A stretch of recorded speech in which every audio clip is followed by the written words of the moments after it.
जय Hind all students. आज की क्लास के अंदर अपन पढ़ेंगे रैबिट ईयर इफेक्ट क्या होता है। ठीक है, तो देखो उससे पहले वाला जो क्लास थी अपनी, उसके अंदर अपन ने डबल एनोमेरिक इफेक्ट को कंप्लीट कर लिया था। उसके बाद में नया टॉपिक है हमारा रैबिट ईयर इफेक्ट, और ये इसके बाद आपकी जो क्लासेज है ये पूरा चैप्टर है कंप्लीट हो जाएगा। सिर्फ आपके 2 पेज है। ठीक है, यानी रैबिट ईयर इफेक्ट हमारे पास में क्या होता है। देखो अपन ने जो चेयर फॉर्म पढ़ी होगी साइक्लोहेक्सेन की, उस चेयर फॉर्म में अपने 1,3 डाई एक्सियल इंटरेक्शन का नाम सुना होगा। ठीक है, 1,3 डाई एक्सियल इंटरेक्शन भी बोलते हैं उसको, और सिन एक्सियल इंटरेक्शन के नाम से भी उसको हम जानते हैं। इसके अंदर क्या होता है, same to same rabbit ear effect के अंदर क्या होता है अपने पास में, आपके पास में क्या होता है, एंडोसाइक्लिक हेटेरोएटम्स होते हैं। पहले नंबर के ऊपर भी आपके पास में क्या होगा, हेटेरोएटम मौजूद होगा। ठीक है, और जस्ट तीसरे नंबर के ऊपर भी आपके पास में क्या होगा, हेटेरोएटम मौजूद होगा, और दोनों के ऊपर लोन पेयर प्रेजेंट होंगे। ठीक है, वो दोनों लोन पेयर से क्या होगा, आपस में रिपल्सन होगा। दोनों के बीच में जब रिपल्सन होगा तो कंडीशन क्या है, दोनों की जो लोन पेयर की जो डायरेक्शन है वो सिन एक्सियल डायरेक्शन होनी चाहिए। जब दोनों की डायरेक्शन सेम डायरेक्शन में होगी तो दोनों के बदले क्या होगा, रिपल्सन होगा। रिपल्सन की वजह से हमारे क्या होगी, स्ट्रक्चर के अंदर डिस्टेबलाइजेशन आ जाएगा। डिस्टेबलाइजेशन आ जाने से इस वाले इफेक्ट को हम किस नाम से जानेंगे, रैबिट ईयर इफेक्ट के नाम से जानेंगे। खरगोश के कान, ठीक है, खरगोश के कान वाला इफेक्ट है। जैसे खरगोश के कान दो बड़े बड़े दिखते हैं ना आपस के अंदर, उस टाइप का इफेक्ट है ये। जैसे खरगोश के कान जैसी स्ट्रक्चर आपको दिख भी रही है। देखो, this effect involve the interaction of endocyclic heteroatom in 1,3 position. ठीक है, ये आपकी रिंग है, चेयर फॉर्म है। इस चेयर फॉर्म के अंदर की तरफ एंडोसाइक्लिक हेटेरोएटम आपको दिख रहे होंगे। कौन कौन सी पोजीशन है, 1 और 3rd। Interaction of the endocyclic heteroatom in 1/3 position each other, एक दूसरे के। ठीक है, here two lone pair interact as syn axial interaction. कौन सी एक्सियल में, सिन एक्सियल, यानी समान दिशा के अंदर है, एक्सियल पोजीशन के ऊपर। ठीक है, 1/3 डाई एक्सियल भी बोलते हैं। एंड डिस्टेबलाइज्ड, और क्या करते हैं, डिस्टेबलाइज करते हैं by the lone pair repulsion. Lone pair repulsion से क्या करते हैं, डिस्टेबलाइजेशन लाते हैं।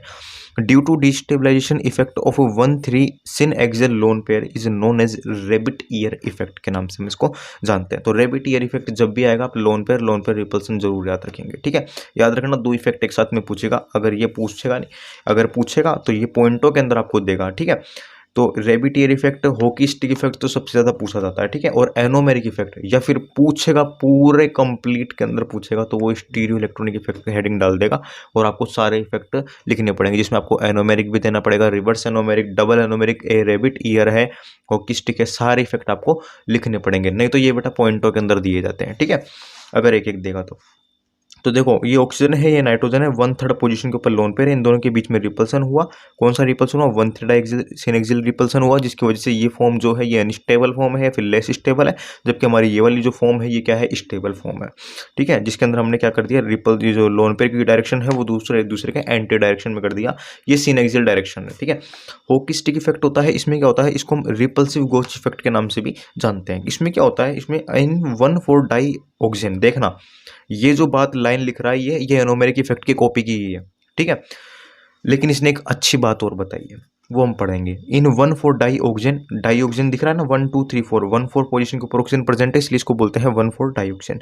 द एक्सियल ओरिएंटेशन अभी ना एनोमेरिक वाली बात। ठीक है, axial orientation of an polar group का कौन सा orientation, axial orientation on alpha carbon. Alpha carbon का मतलब होता है हेटेरोएटम के जस्ट पास वाला carbon, that is called the alpha carbon. ठीक है, is preferred over equatorial. Equatorial की बजाय कौन सा, इक्वेटोरियल की बजाय अल्फा कार्बन के ऊपर उपस्थित जो पोलर ग्रुप है वो एक्सियल ओरिएंटेशन को क्या करता है, प्रिफर्ड करता है। यही बात एनोमेरिक इफेक्ट ने भी कही थी। ठीक है, हमने इसकी बात को एक्सेप्ट कर लिया।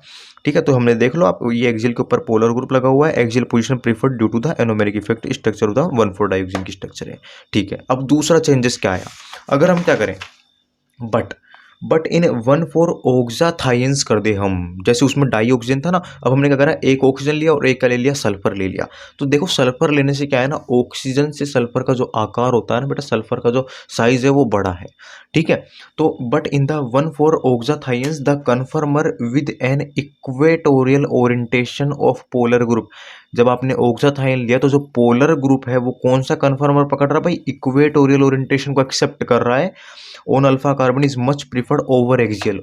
एक्सियल की तुलना के अंदर वो पोलर ग्रुप है अल्फा कार्बन के ऊपर उपस्थित, वो इक्वेटोरियल ओरिएंटेशन को प्रीफर कर रहा है। ठीक है, तो the destabilisation of axial is describe by repulsive interaction between the P orbital of electronegative group. अच्छा, ऐसा क्यों हो रहा है उसका रीजन बता रहा है द डिस्टेबलाइजेशन ऑफ एक्सियल, क्योंकि जब जैसे ही आप उसको एक्सियल पोजीशन के ऊपर रखोगे आप पोलर ग्रुप को, इन केस ऑफ दिस यानी 1,4 ऑक्साथाइंस के केस में, तो ऐसे केस में क्या होगा, जो इलेक्ट्रोनेगेटिव सब्स्टिट्यूएंट है उसका पोलर ग्रुप और हेटेरो एटम का लोन पेयर ऑर्बिटल आपस में रिपल्सन करेंगे, जिसकी वजह से डिस्टेबलाइजेशन पैदा हो जाएगा।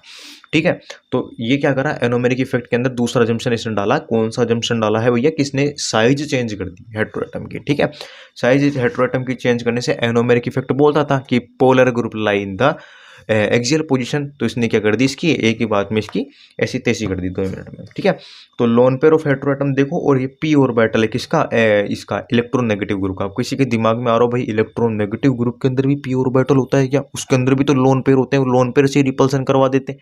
तो बेटा लोन पेयर से अगर रिपल्सन करवा दोगे ना, तो ये रिपल्सन 1,3 डाइएक्सियल रिपल्सन नहीं हो जाएगा, जो भी थोड़ी देर पहले पीछे पड़ के आए हो, कुछ ऐसा वाला गुलू गुलू नहीं हो जाएगा ये 1,3 डाइएक्सियल। ठीक है ना, तो हमने क्या किससे रिपल्सन करवाया, इसके पी ऑर्बिटल से रिपल्सन करवाया है, इसलिए इसका नाम हॉकी स्टिक इफेक्ट के नाम से जाना गया है। ठीक है, ये गोच इंटरेक्शन है, P orbital of the electronegative substituent और lone pair of the hetero atom. याद रखना, दोनों अगर लोन पेयर के बीच में रिपल्सन होगा तो रेबिटियर इफेक्ट नाम आ जाएगा। इसमें पी ऑर्बिटल और उसमें हेटेरो एटम का लोन पेयर लिया गया है, इसलिए हमारी स्ट्रक्चर कौन सी प्रीफर्ड है, इक्वेटोरियल वाली। क्यों है, क्योंकि अब भैया सल्फर बाबू के लोन पेयर जो है ना वो आ ही नहीं रहे हैं, वो भिड़ ही नहीं पा रहे हैं हमारे इसके इस भाई साहब से। Alternative interaction through space. ठीक है, अल्टरनेटिव इंटरेक्शन। अब एक चीज़ बताओ यार, देखो ये टॉपिक आपके सिलेबस में है तो इसको पढ़ना, नहीं तो आप इसको छोड़ सकते हो। देखो हमारे टाइम पे था इसलिए मैंने इसको डायरेक्ट लिख लिया है, क्योंकि नॉलेज एक्स्ट्रा है तो आप ले लियो, जो कोई दिक्कत नहीं है। अगर टॉपिक में नहीं, आपके सिलेबस में नहीं तो छोड़ दो आप। ठीक है, लेकिन होगा मेरे हिसाब से। अल्टरनेटिव इंटरेक्शन थ्रू स्पेस, देखो आपके ये क्या बोल रहा है, इंटरेक्शन लग रहा है किसके बीच में, थ्रू स्पेस, वाया स्पेस लग रहा है। एक बात बताओ, वाया स्पेस का मतलब आप समझते हो, यानी आकाश के अंदर, जैसे हमारा जो आसमान है, आसमान के अंदर जैसे हमारी क्या होती है, गैसेज मौजूद होती है, उन गैसेज के बीच के अंदर भी कुछ इंटरेक्शन होता है, उनके बीच में भी क्या होता है, कुछ लगाव होता है। तो ये जो जिसके बीच में आपको कुछ दिख नहीं रहा है, गैसों के बीच में आपको बॉन्ड बनता हुआ दिखता नहीं है। ठीक है, तो इनके बीच में क्या होता है, इंटरेक्शन होता है। ठीक है, तो उसको हम बोलते हैं वाया स्पेस इंटरेक्शन होना या थ्रू स्पेस इंटरेक्शन होना। तो हमारी केमिकल यानी केमिस्ट्री के अंदर भी ऐसा इंटरेक्शन मौजूद होता है, जैसे गैसों के बीच में वांडरवाल बल्स पाए जाते हैं, जो कि क्या होते हैं अपने, जो कि हमारे जो होते हैं वीक बॉन्ड होते हैं। ठीक है, ऐसे हमारे केमिस्ट्री में बेटा जादूगर है जिनका नाम है हाइड्रोजन बॉन्डिंग, जिसको सब जानते हो आप। ठीक है, तो हमारी केमिस्ट्री में जो थ्रू स्पेस लगने वाले जो फोर्स है उसको हम हाइड्रोजन बॉन्डिंग का नाम देते हैं। और हम जो पढ़ रहे हैं वो नॉन एरोमेटिक हेट्रोसाइकिल्स पढ़ रहे हैं, और नॉन एरोमेटिक हेट्रोसाइकिल्स के अंदर जो बॉन्डिंग लगती है वो कौन सी बॉन्डिंग लगती है, हमारी इंटरामोलिकुलर हाइड्रोजन बॉन्डिंग। किसी किसी को तो इसी में कन्फ्यूजन होता है कि इंटरमोलिकुलर हाइड्रोजन बॉन्डिंग और इंट्रामोलिकुलर हाइड्रोजन बॉन्डिंग में डिफरेंस क्या होता है। किसी को कन्फ्यूजन है तो भाई मैं क्लियर कर देता हूँ। देखो कोई भी इंटर का मतलब क्या होता है इसी से मैं बता देता हूँ। आपने 2 वर्ड पढ़े होंगे, इंटरनेशनल, और एक वर्ड पढ़ लो आप इंटरानेशनल। ठीक है, यानी इंटरनेशनल के अंदर जब भी बात आती है तो बेटा जो मुद्दे उठाए जाते हैं वो देश और विदेश के बीच की वार्तालाप के उठाए जाते हैं, जबकि इंटरनेशनल के अंदर जब मुद्दे उठाए जाते हैं तो देश के अंदर उपस्थित राज्यों के मुद्दे उठाए जाते हैं। ठीक है, क्या बोलना चाह रहा हूँ मैं कि जब जब मैं इंटरनेशनल का नाम लूंगा, जब जब मैं क्या करूंगा, हम बोलते हैं ना कि ये तो एक इंटरनेशनल न्यूज़ बन गई है, यानी अब ये देश और विदेश के बीच की वार्तालाप के बीच में पहुंच चुकी है, यानी इसमें 2 देशों का कंक्लूजन है, यानी 2 देश इसमें आपस में क्या करेंगे, वार्तालाप करेंगे।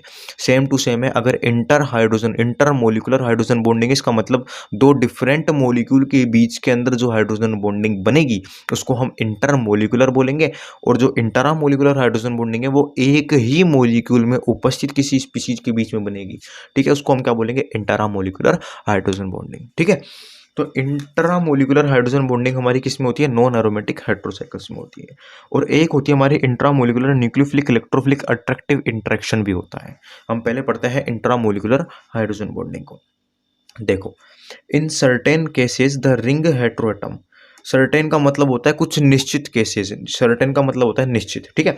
तो इन सर्टेन केसेस, कुछ निश्चित केसेस हैं, the ring heteroatom are involve in the intramolecular hydrogen bonding, यानी जो हमारा रिंग का जो हेटेरोएटम है उसमें क्या इन्वॉल्व होता है, उसमें इन्वॉल्व होता है इन द इंट्रामोलिकुलर हाइड्रोजन बॉन्डिंग, उनके बीच में इंट्रामोलिकुलर हाइड्रोजन बॉन्डिंग प्रेजेंट होती है, ठीक है। Formation with OH and NH2, जिसके अंदर किसका फॉर्मेशन होता है via the OH and NH2 group present in heterocyclic molecule and affect the conformational preference of the heterocycles. देखो ये क्या बोलना चाह रहा है, मैं समझाता हूँ आपको कि एक मॉलिक्यूल के अंदर आपके पास में OH ग्रुप भी प्रेजेंट होगा और आपके पास में क्या होगा, कोई नाइट्रोजन से रिलेटेड कोई amine group NH2 NR2 NHR कुछ भी प्रेजेंट होगा।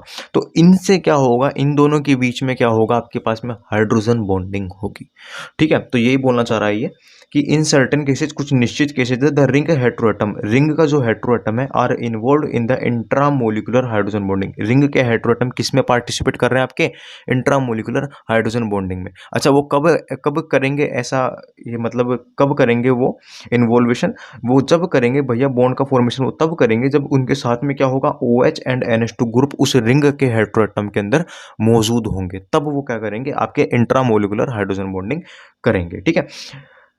And affect the conformational preference, और क्या करेंगे, अफेक्ट करेंगे किसको, कन्फर्मेशनल प्रेफरेंस जो होती है हमारी, प्रेफरेंस का मतलब सबसे फर्स्ट प्रायोरिटी हम जिसको देते हैं उसको ये अफेक्ट करेंगे ऑफ द हेट्रोसाइकल्स, हेट्रोसाइकल्स के किसको, कन्फर्मेशनल प्रेफरेंस को ये अफेक्ट करते हैं। जैसे हमारे पास में ये आपके पास में क्या है, 3 हाइड्रोक्सी पाइपिरिडीन है हमारे पास में, इसको 3 हाइड्रोक्सी पाइपिरिडीन क्यों बोलता है, तो भैया पाइपिरिडीन का मतलब होता है साइक्लोहेक्सेन रिंग बनाओ, उसमें से एक कार्बन को हटाओ और NH चिपका दो या NR चिपका दो, उसको हम बोलते हैं पाइपिरिडीन। लेकिन अगर उसी की आप 1/3 पोजीशन के ऊपर क्या लगा देते हो, कोई OH ग्रुप लगा देते हो, तो उसको हम बोलेंगे 3 हाइड्रोक्सी पाइपिरिडीन। नहीं समझ में आया तो मैं दोबारा बता देता हूँ, क्या होता है हमारे पास में साइक्लोहेक्सेन रिंग होती है, इस साइक्लोहेक्सेन रिंग का एक कार्बन को हटाओ, इस कार्बन को मैंने हटाया, यहाँ पर कोई भी ग्रुप NH या NR ग्रुप जोड़ा और इसकी 1/3 पोजीशन 1, 2, 3 इसको पोजीशन के ऊपर मैंने OH ग्रुप जोड़ दिया, तो इसको हम क्या नाम देंगे, अब इसको हम नाम देंगे 3 हाइड्रोक्सी पाइपिरिडीन, ठीक है। तो 3 हाइड्रोक्सी पाइपिरिडीन के अंदर जो साइक्लोहेक्सेन इसको हमने क्या कर दिया, चेयर फॉर्म में कन्वर्ट करके लिखा।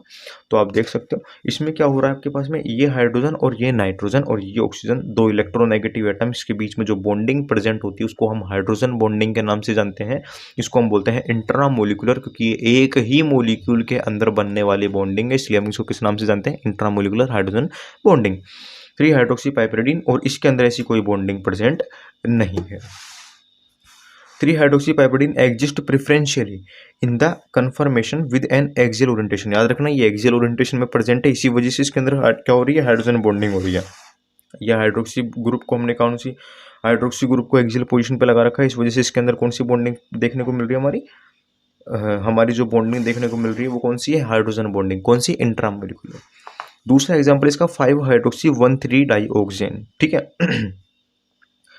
1 2 3 4 5 5 नंबर के ऊपर हाइड्रोक्सी ग्रुप लगा रखा है। 5 hydroxy 1,3 dioxane exist in the preferred conformational with an axial hydroxy group, कौन सी पोजीशन भैया, एक्सियल पोजीशन, ठीक है। To form hydrogen bonding with the ring oxygen atom, ये किसके साथ में बॉन्डिंग करती है, रिंग के अंदर जो हेटेरोएटम है, याद रखना एंडोसाइक्लिक हेटेरोएटम है, ठीक है, उसके साथ में क्या करती है, हाइड्रोजन बॉन्डिंग करती है। दूसरा आ जाता है आपके पास में intramolecular nucleophilic electrophilic attractive interaction, nucleophilic यानी नेगेटिव चार्जेबल, इलेक्ट्रोफिलिक यानी पॉजिटिव चार्जेबल, प्लस और माइनस की जब आपस में लाओगे तो बेटा इन दोनों के बीच में अट्रैक्टिव इंट्रैक्शन होगा, 100% होगा। जब माइनस माइनस लाओगे तो रिपल्सिव हो जाएगा, जब प्लस माइनस लाओगे तो अट्रैक्टिव हो जाएगा, अपोजिट चार्ज है, ठीक है। तो the attractive interaction because nucleophilic centre and electrophilic centre with in the same molecule, एक ही मोलिक्यूल के अंदर प्रेजेंट है, affect the conformational preference in the heterocycles, वही बात आ गई, ठीक है। ये अफेक्ट करेंगे किसको, हेट्रोसाइकल्स के कन्फर्मेशनल प्रेफरेंस को।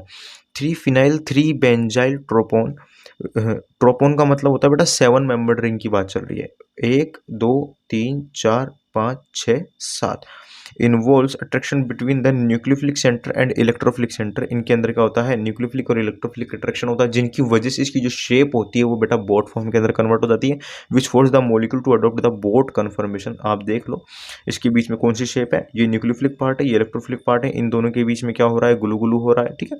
इलेक्ट्रोफिलिक पार्ट है, ये न्यूक्लियोफिलिक पार्ट है, इसकी वजह से इसकी शेप देखो आप बोट फॉर्म की तरह लगभग बोट फॉर्म की जैसे हमको दिखाई पड़ रही है। तो ये होता है आपके पास में क्या, न्यूक्लियोफिलिक इलेक्ट्रोफिलिक अट्रैक्टिव इंटरेक्शंस होते हैं। ठीक है, तो ये आपका जो टॉपिक है ये आपका कंप्लीट हो चुका है। फिर भी अगर कोई टॉपिक रह जाए तो आप मेरे को कमेंट सेक्शन में कमेंट कर देना, मैं उसके ऊपर भी वीडियो बना दूंगा। और इसके जो नोट्स है वो आपको मिल जाएंगे। इसकी जस्ट नेक्स्ट क्लास के अंदर जो नेक्स्ट पार्ट हम बनाएंगे उसमें इसके अलग से नोट्स की एक वीडियो बन जाएगी, जिसमें आपको इसके नोट्स मिल जाएंगे। बिल्कुल फ्री मिलेंगे, कोई टेंशन लेने की जरूरत नहीं है। थैंक यू, मिलेंगे आपसे नेक्स्ट वीडियो में। अभी के लिए जय हिंद, जय भारत।